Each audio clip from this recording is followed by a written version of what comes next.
start on this computer. All right, so today we want to talk about OOP, or object-oriented programming. I'm just going to put that here. Object-oriented programming. An object-oriented programming is a paradigm, and Python is called an object-oriented programming language because everything in it is a type of object. So Boolean, strings, hashes, arrays, integers, all of that, those are all objects at the end of the day. Has anyone figured out what an object is?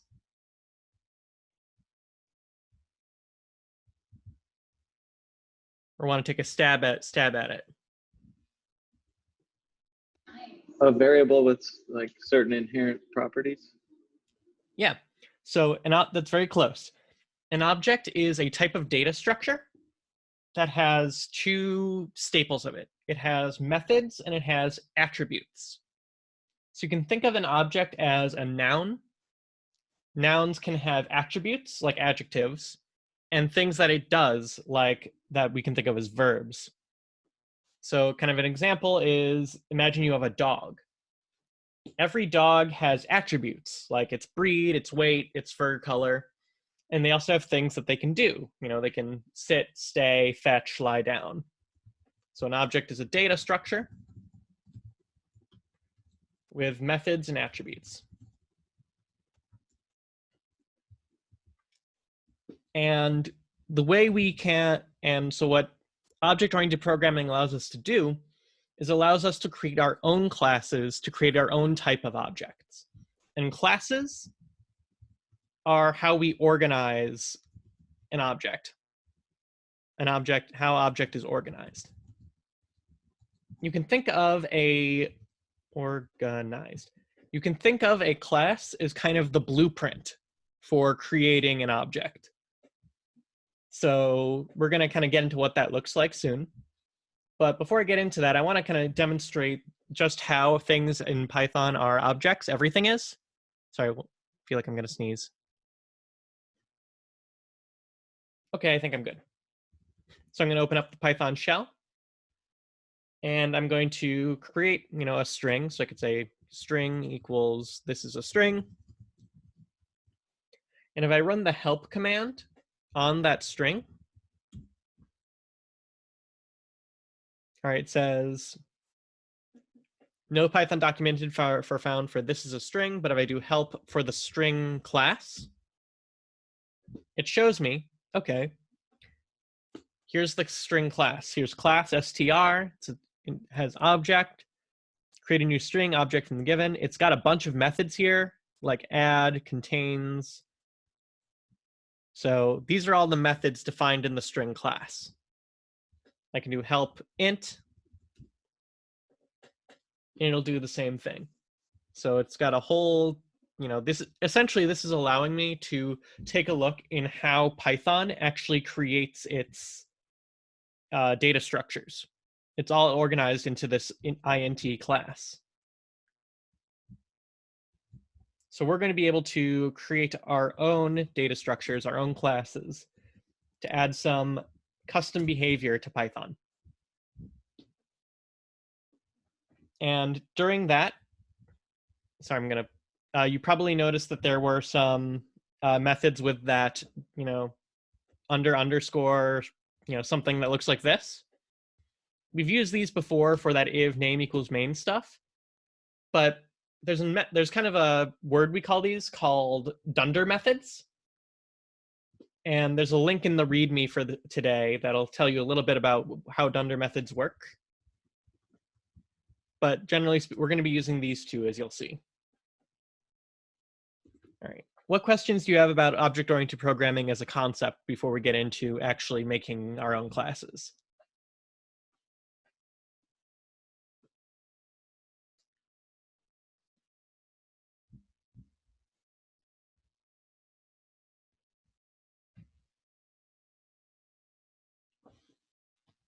All right. So I want to say, make a class called dog. So I say class dog. And all I'm gonna put pass here because I just want it to be a very empty class. And I could say dog equals dog. So what I've done here is first I've defined a class called dog. And that just says, okay, there's a new class of objects in Python called dog. And I'm saying, okay, it doesn't really have any methods or attributes or anything. It just exists. And I've saved this variable called dog, lowercase, as dog, meaning I've created a new dog object. So one thing that's very important, and it's almost kind of like if there's anything you're going to remember from today, is that this is not a dog class. This is a dog object, also called an instance of the dog class. So essentially, class dog is the blueprint for creating a dog object. So if I run this code, nothing happens, no errors, because I've created a dog object, but there's nothing really that this dog object can do.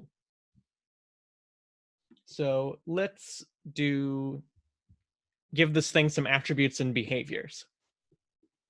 So what are some things you can expect to be true about all dogs? Like describing them. 4 legs. 4 Yep. legs, 2 eyes. 4 legs and 2 eyes. So I could say legs equals 4, eyes equals 2. And then I'm going to give this thing a method to talk about itself. So I'm going to say def display info. And as an argument, it's going to take self. All methods that you define within a class have to take self as an argument. And essentially, if you don't have self here, the program won't know what class to look in to call methods or variables. And to kind of demonstrate how we can use self, I'll say print f like so. Dogs have self.eyes, eyes, and self.legs, legs. So if I ran this without using self, it would look for a variable called eyes, and it wouldn't know to look in the class itself. It would just say, I don't know what eyes is. We need to say, no, use self, meaning this dog, to figure out how many eyes it has.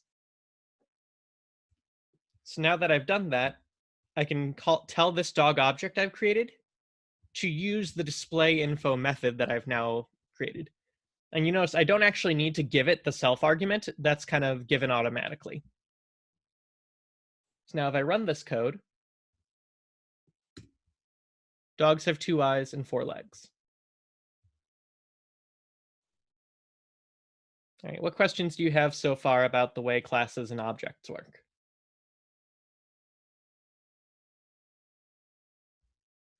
Actually, I have one question about that self.eyes. Mhm. You said if we just were to type eyes, it's going to look for eyes somewhere else. So classes aren't scoped like that? Or they can reach outside of them? Yeah. Okay. So essentially, so this is kind of getting into a little more of how this works, but when you create a class or create a new kind of object, it also kind of inherits certain behaviors from the greater object class that Python has. And essentially if you say, hey, eyes, and don't say self, it'll go, okay, I don't know what eyes is. I'll check the object, like the object class as a whole. I can't find any eyes there. So it's kind of a hierarchy thing. And so by specifying self.eyes, it's saying, no, look in this class for this. Otherwise, it'll just immediately try to go someplace else. Okay. Thank you. Mm-hmm. Yeah. And again, remember that we can create multiple instances of dog. So I can say, call this one Noah's dog, call another one Tom's dog. And these are separate instances of the dog class. They don't interact with one another.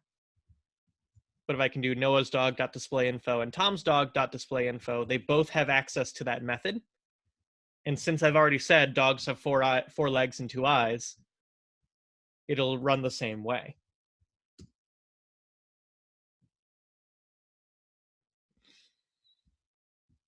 So essentially, legs and eyes are variables that every instance of dog now has access to. So that's what we call these class variables, because they're the same across every instance of the class. However, kind of the whole reason we want to create this dog class is we want to be able to create unique individual dogs that have their own, unique behaviors to each dog, right? Because not every dog is exactly the same. So what I'm going to do is I'm going to create a method so that you can instantiate a dog with unique attributes. To do that, I'm going to use one of those Dunder methods called Dunder init. And as an argument, it's going to take self because everything has to. I'm also going to say dogs need a name and a breed and a color.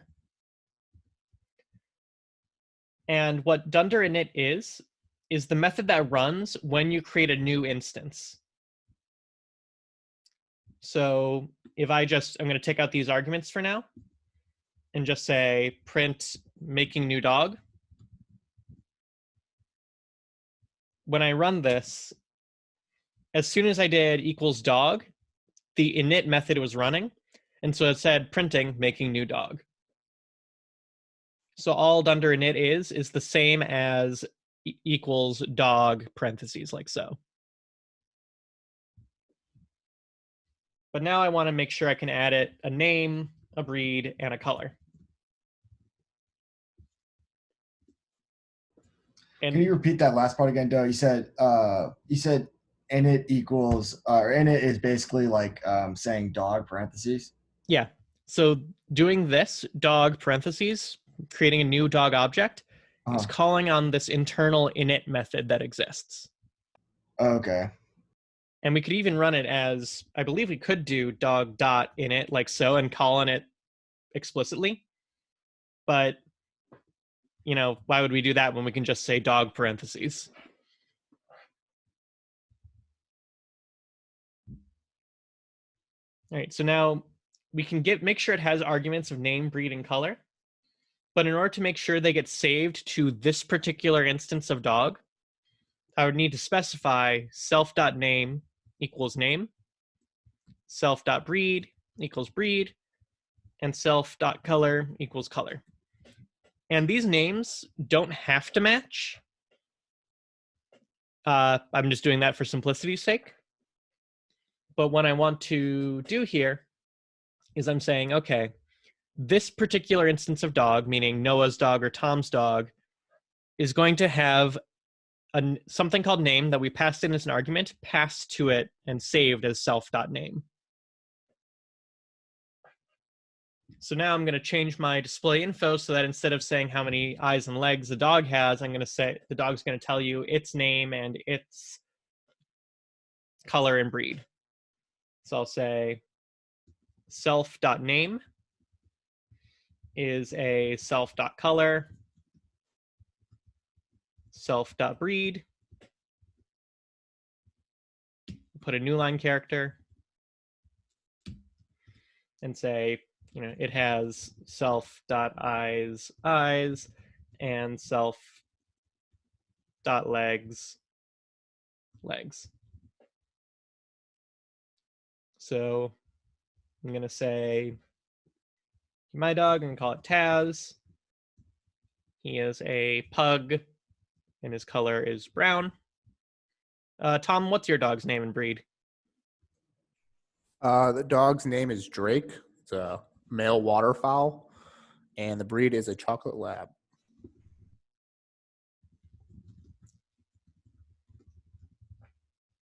All right, so now if I run this code, making new dog, Taz is a brown pug, it has 2 eyes and 4 legs. Drake is a brown chocolate lab, it has 2 eyes and 4 legs. Can you change the the class attributes to like, let's say one of the dogs has 3 legs? Are you able to change that? Yeah. So one thing we could do if we wanted is if we said, okay, what if we didn't want these to be class variables? We wanted these to be unique to all dogs. So I could give these default arguments by saying eyes equals 2 and legs equals 4.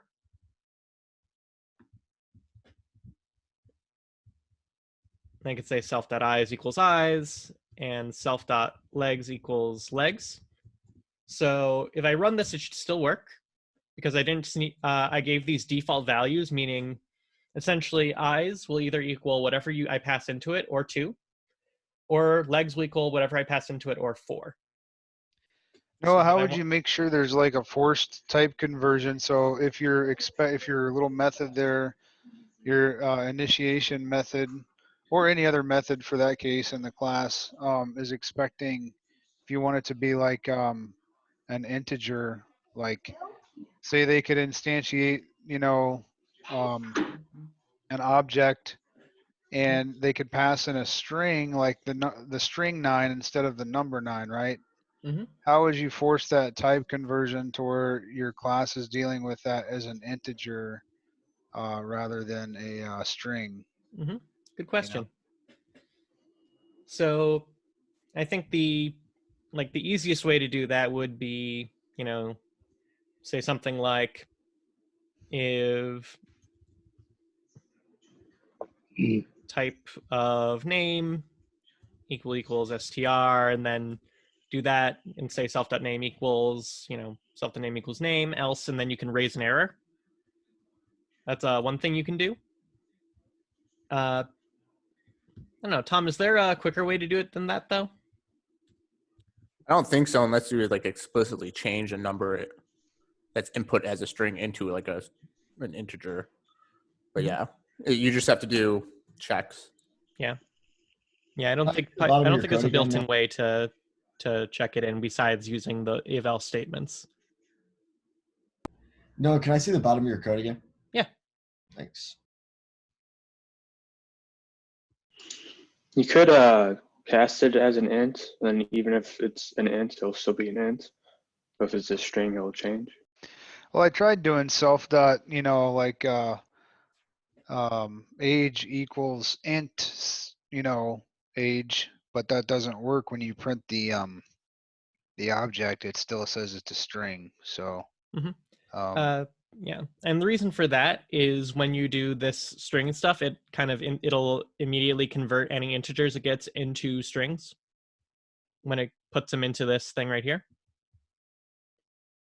oh yeah, I was doing it in like another line, but yeah, I see what you're saying there too. Yeah, and of course, here's the thing though. Let's say my dog has 2 eyes, but it has 3 legs. If I just try to put 3 here, it'll say that my dog has 3 eyes and 4 legs because it assumed that this argument here, the 1, 2, 3, 4th argument, has to be eyes, which I don't want that 3-eyed dog. I want a 3-legged dog. So there's another way you can instantiate new objects. You can explicitly say what each thing is. So I could say name equals Taz, breed equals pug, color equals brown, and legs equals 3.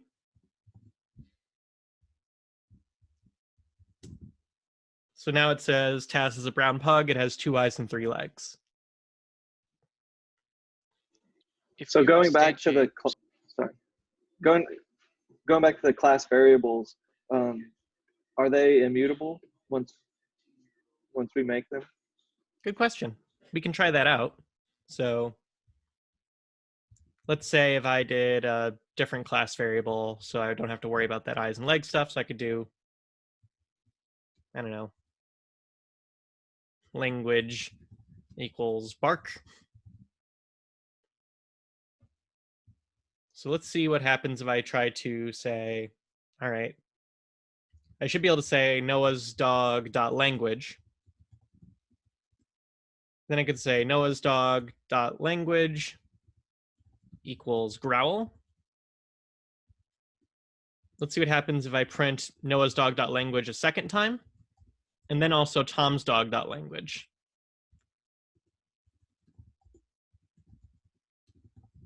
Let's see, because language should be owned by the dog class. So let's see what happens. I'm going to clear this out.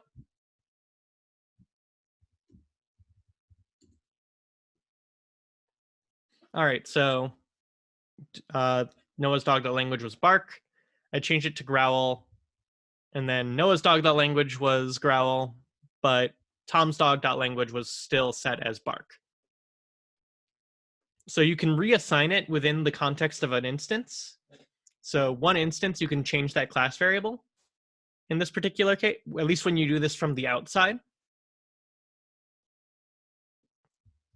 So essentially, class variables are treated as almost like instance variables, meaning like one of these is an instance variable from the outside. But from the inside, you can change class variables. And I'm going to get into that in just a bit. Cool, thanks. No problem. All right. So what questions do you have about the dog class before we move on to a new kind of class? I had a quick question. Did you call that instantiating when you say name equals Taz and like Yes. breed equals pug? If you instantiate one input variable, do you have to instantiate all of them, or can you just do one of them? Mm-hmm. So in this particular case, if I just said, okay, Taz is a pug, but I don't specify what color he is, it'll say I'm missing one required positional argument color. The reason I could not include eyes and legs is because I gave them default arguments. But anything you don't specify has to be included as an argument, otherwise it won't be able to work. So I'll do, again, color equals brown. And that's the cool thing about doing it this way by using this, assignment variable. You don't have to worry about the order of things anymore when you do it that way. Okay, I think that's what I meant to say, the assignment variable. So like if I just said Taz, pug, brown, and legs equals 3, like do I have to assign all of them if I assign one of them, like with the breed equals this? Or yeah, I don't think you can't combine this method and this method. You need to use go all one or all the other. Okay, thank you. Yeah.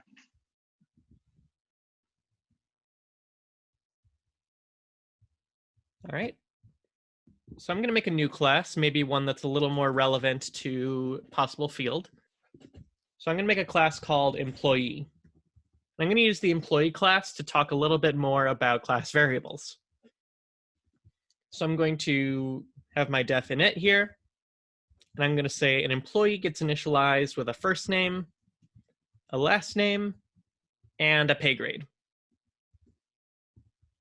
So I'm going to say self.firstname equals first name, self.last name equals last name,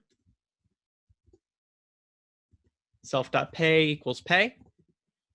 And one cool thing about being able to init is you can give everybody you don't just have to assign these. You can also create other instance variables here as well.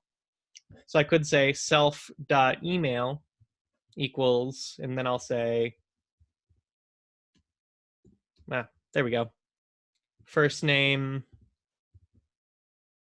dot last name at email.com, like so. So email it depends on first name and last name, but I didn't specify email as an argument here. These don't need to match. You can do whatever you want inside the init method.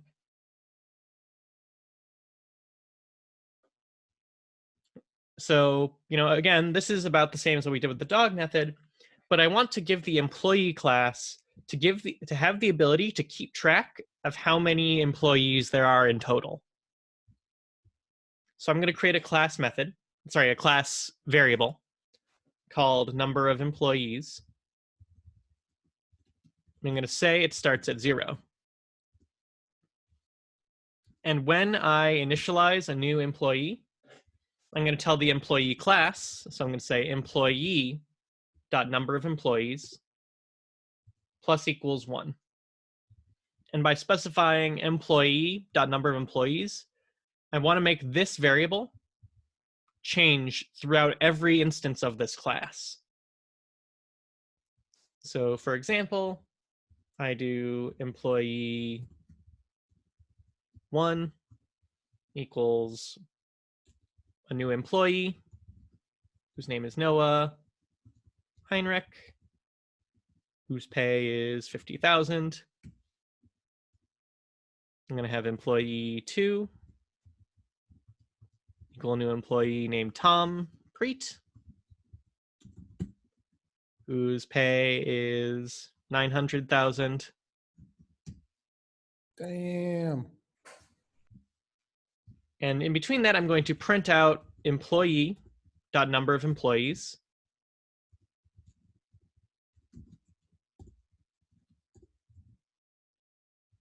Let me clear this. So after they hired me, the number of employees was 1. And then they hired Tom, and the number of employees was 2.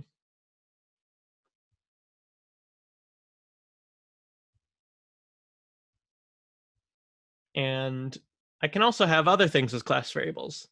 Say, for example, the company has a very specific rate in which they raise your pay. So I'll call this raise amount.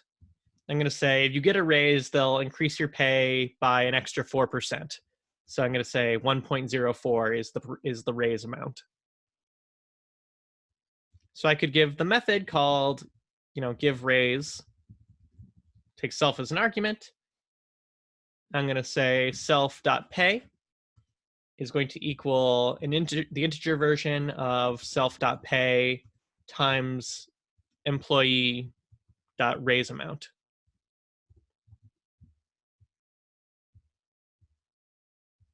So I'm going to get rid of the number of employees thing here, and I could say, all right, employee1.give raise.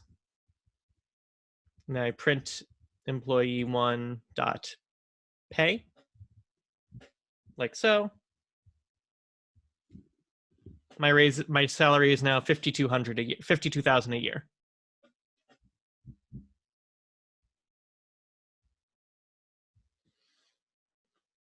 All right.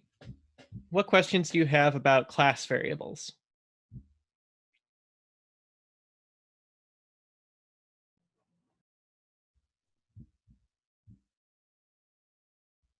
Can I see the bottom again, Noah? Yeah. Yeah, I'm just trying to figure out why mine's not returning the same value.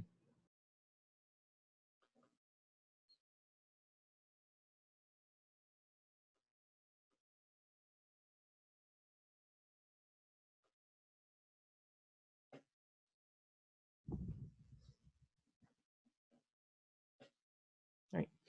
So one big thing to keep in mind is, so class variables like this are very powerful, but you want to make sure you only use them when it makes sense.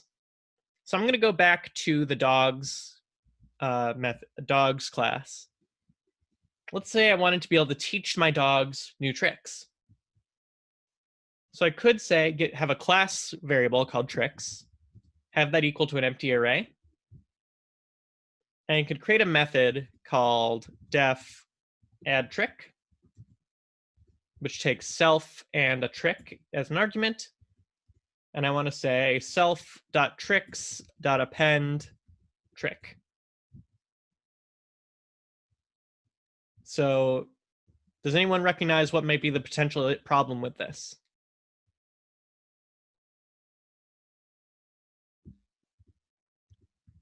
Seems kind of redundant. Seems kind of redundant. And I could do, Noah's dog.add trick, roll over, Tom's dog.add trick, play dead. So if I print out Noah's dog.tricks,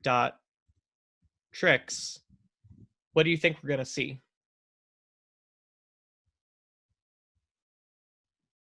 Probably roll over and play dead. Yep, roll over and play dead. Because tricks is a class variable, it's shared across all of these. And so you notice that, like down here, I said employee.number of employees, and I said self here, self.tricks. It still gave me access to the class variable. Because again, that kind of what it does is when you say self.tricks, first it'll say, okay, does this instance have a variable called tricks? It doesn't? Okay, what about the class itself? Oh, hey, it does. And so it interacts with that. So you can use self and the name of the class kind of interchangeably when it comes to class variables, but I recommend using the name of the class so that you are more explicit about where it's going. So I'm saying this is a class variable, not an instance variable. This belongs to the dog class. But of course, I don't want it to belong to the dog class. I want it to belong to an individual dog. So I can just say in this one, self.tricks equals an empty array. So now if I run this, Taz knows roll over, and Tom and Drake knows play dead, but they don't. They're separated from one another.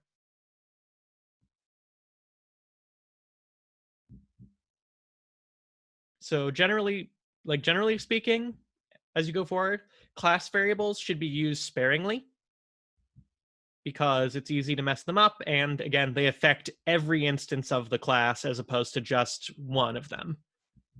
So only use them when it makes sense. Don't just use them willy-nilly. All right, what questions do you have about object-oriented programming?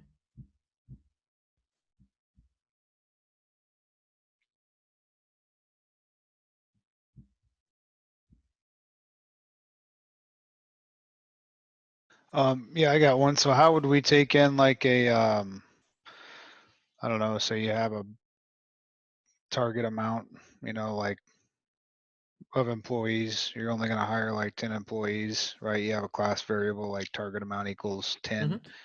And then you want to impact that number or increment or decrement that number with a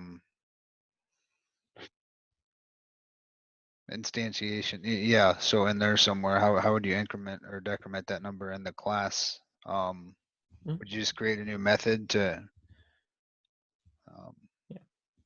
So if I wanted to say if I wanted to make sure that I had a method that the employee class had to change this number is what you're saying. Yes. Good question. So you can do that with a simple command. So I could say employee.maxEmployees plus equals 1, like so. But you could also wrap this in a method. So I could just say, so def change max employees, self amount, and say employee.maxEmployees plus equals amount, like so. And so I could run this method as, let's see if that works, employee.change max employees by 2, print employee.max employees. Let's see if that works. Uh-oh. So it says right here, change max employees mixing one positional required argument amount. But I am passing it 2. But, so something's going wrong here. And so I think the reason for that is essentially I'm calling this method from the class because I want this method to affect the whole class. So it makes sense that the class should do it, right? So I can make this method what's called a class method. And to do that, to specify this as a class method and not an instance method, I would add something called a decorator. And that a decorator is essentially just a little keyword you can add to change something about the method. So right here, I'm going to write @class method, specifying that this method right here is a class method. And I run it like this, now it works. So if you ever want to make a method that affects the entire class as a whole, you can use the @class method decorator to make it into one of these class methods. Also, generally with class methods, in place of self input, it would just be CLS. Yeah, so you'd say CLS, like so.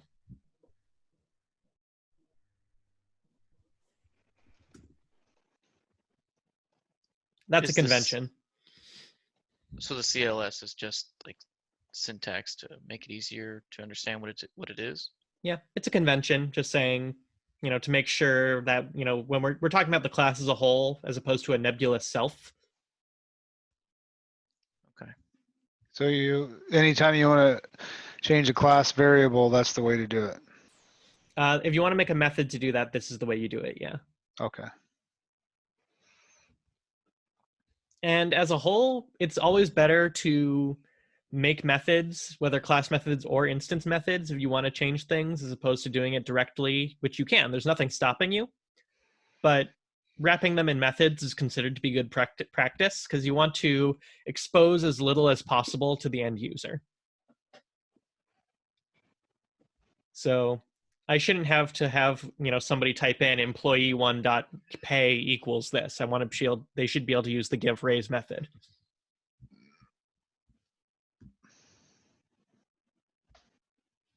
Great. Any other questions about classes?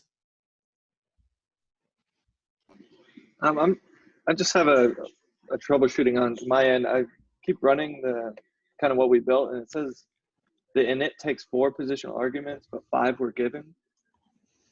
All right, what arguments are you giving it? Just the 3 first name, last name, and pay. Mm-hmm. Did you specify self as the first argument? Yeah, and when I defined init, I have self, first name, last name, pay. All right. Well, okay, we can troubleshoot that now if you like. So if you want, you can share your screen and we can take a look at that and see what the problem is. My video chat's all on an iPad, so it's not connected to my computer. Oh, that's fine. okay. I was just wondering if that's a common problem to see more arguments given than were asked. Yeah, so it does happen, and usually that's an issue with how it's defined, because it's like either recognizing or not recognizing that self is already included. So without looking at it, I'm not sure exactly what's going on, but again, take a look at how you're defining everything. I'm going to share my screen again just in case. Okay, thanks. No problem. We're using employee, so we don't have default arguments. So self, first name, last name, pay. All right, what other questions do people have?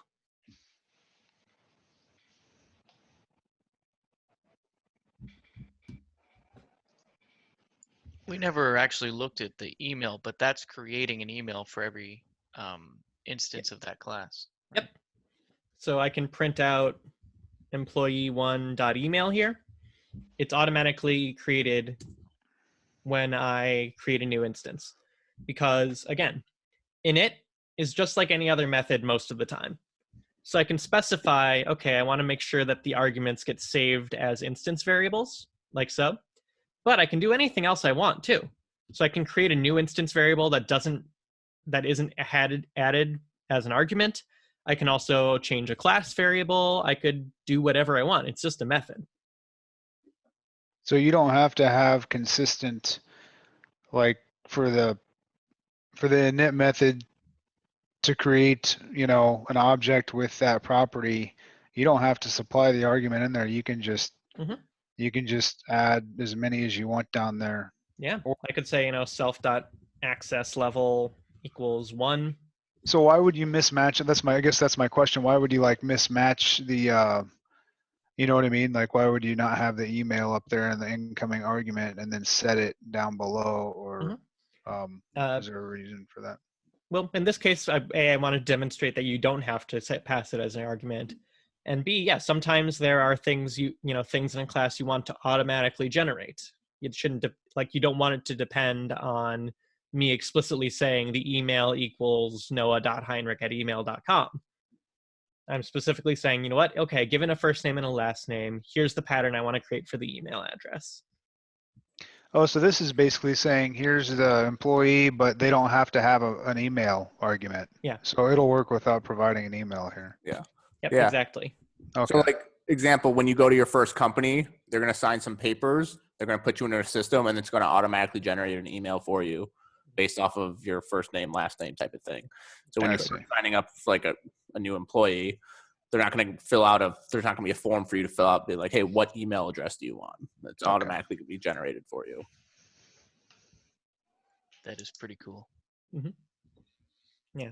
And so again, the reason, we have this as a paradigm and the advantage to class-based object-oriented programming is that it's scalable.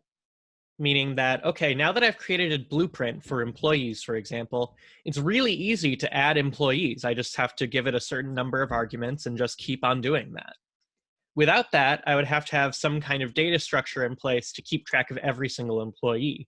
So I could use like a dictionary that has, I could do something like employees equals this, then one employee, Noah Heinrich is another employee, and then specify email is blah blah blah, and keep on doing that and just have different these for every single employee. But without that, I can just say, okay, I've got this class called employees, I just need to type in the arguments and it automates the rest for me. So how do they what if somebody has like the same name or something? I don't know. Yeah, good question. So with the knowledge that we have, I could say, I could have an entire list of things here. Now I'm actually thinking, I know this is something that I can do in Ruby. I don't know if it'll work in Python. So I've got a theory of something that may not work. I don't know if Python will allow me to do this. So I'm going to try employee list equals empty list. And then I'm going to say employee dot employee list plus equals self, or dot append self. So I'm going to see if this actually works, because I have a feeling it won't, but I'd like to try that. So if I do, print employee dot employee list, let's see what happens. Oh, here we go. So I can actually do something like, all right.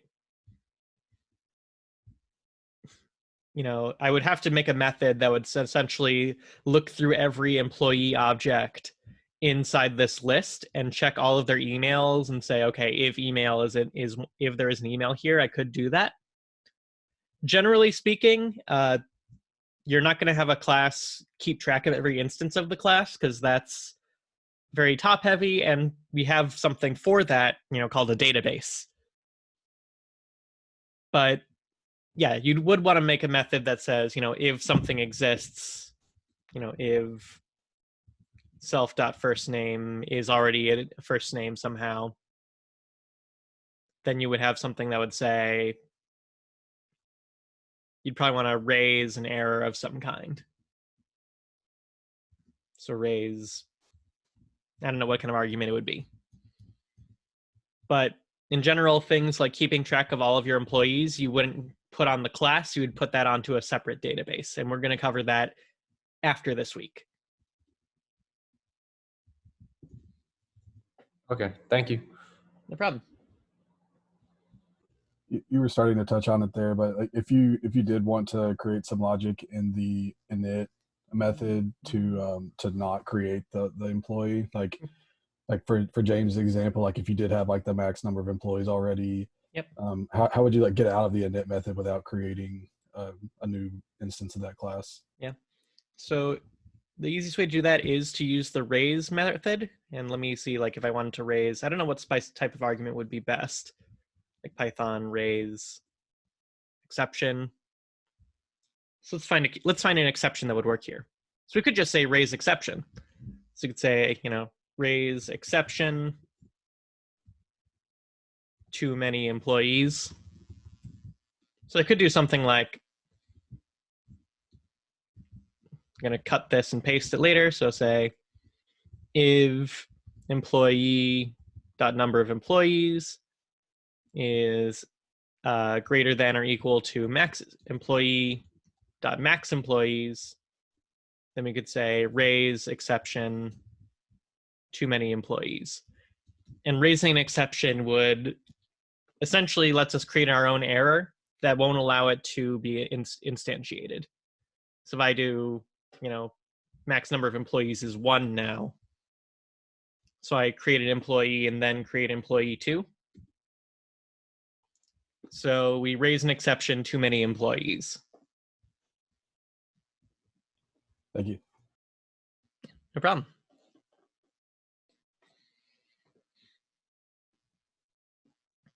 All right, what other questions do you have about object-oriented programming? Where did you define max employees? Right here.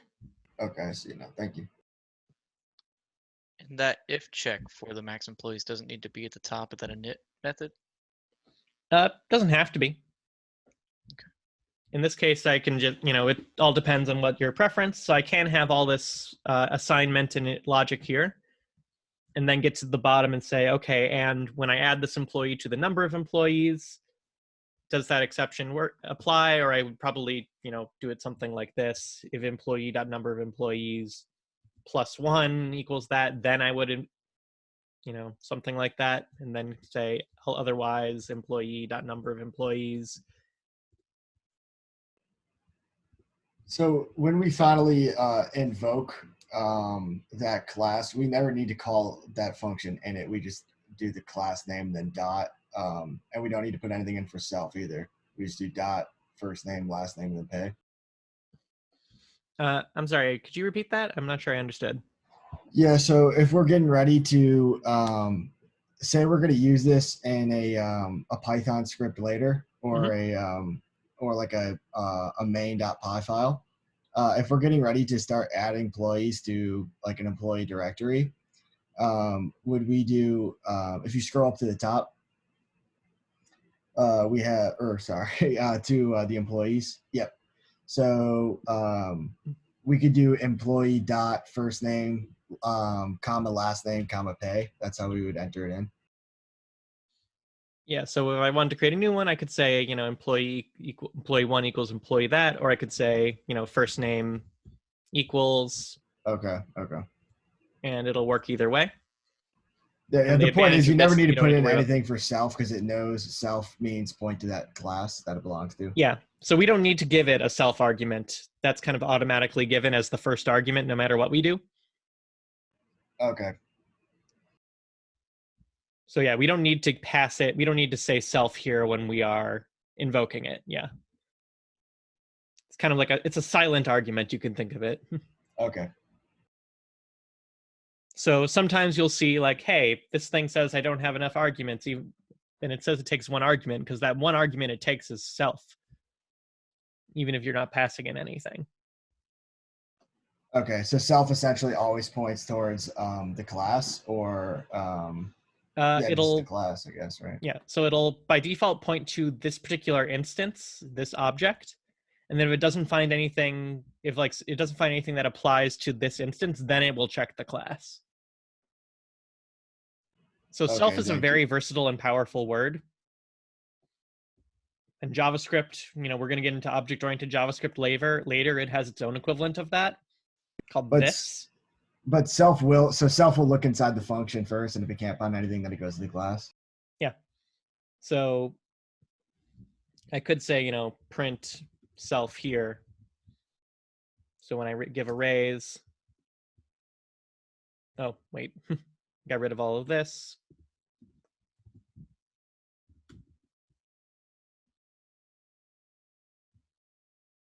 Where did I? All right, I'm getting an error. It says type, oh, right, I got to get rid of this. There we go. So when I give myself a raise, I can say here, self is this particular object. But if I go here and say print CLS, which is essentially operates the same way as that. So I do call on the employee dot change max employees and pass it in 1. So CLS, which it can also be self, is specified as it's the class object as opposed to the employee, this particular object. You can see here, every object kind of gets this unique identifier. That's kind of where it lives in memory. But the employee class doesn't have one of those because it's a class and not an object. Thank you, Noah. No problem. All right, so just want to kind of quickly go over today's challenges. So first we've got guessing game. And both of these are going to require you to use object-oriented programming. So again, think about, you're going to create a simple guessing game, and you're going to create a guessing game class that should be initialized with an integer called something like answer or answer number. And so we have something here that says an instance method you'll call called guessing game hashtag guess. And whenever you see that documentation here, like class name hashtag this, it's kind of shorthand for meaning it's a method. So our guessing game objects are going to have a method called guess, which uses an integer called user guess as its input.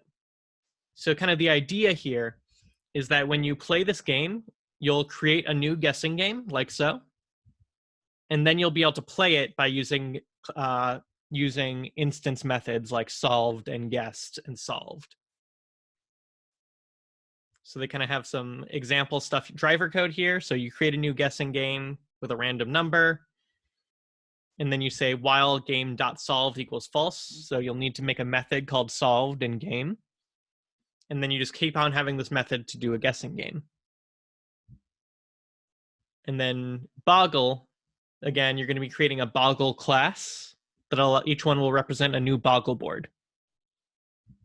So you're going to use using object orientation to create your own game of boggle. So you have, when boggle board is initialized, the output should look like this. And then when you invoke the shake method, it should output something like that.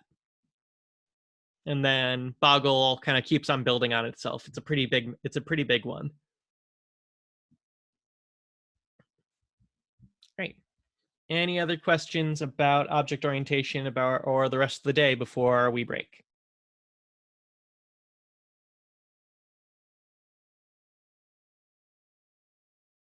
Are we done with lectures and after this next break we take, we're coming back to work on the problems? Is that what I'm understanding? Yeah, unless Tom, do you have anything you want to go over before we let him get to work? Nope. Yep. So yeah, so after this, take a break, 10 minutes, 15 minutes, even if you want to be extravagant. And then you can get started. We'll put everyone in their breakout rooms soon. Yeah, and guessing game and boggle part 2 especially should be more than enough to last you for the rest of the day.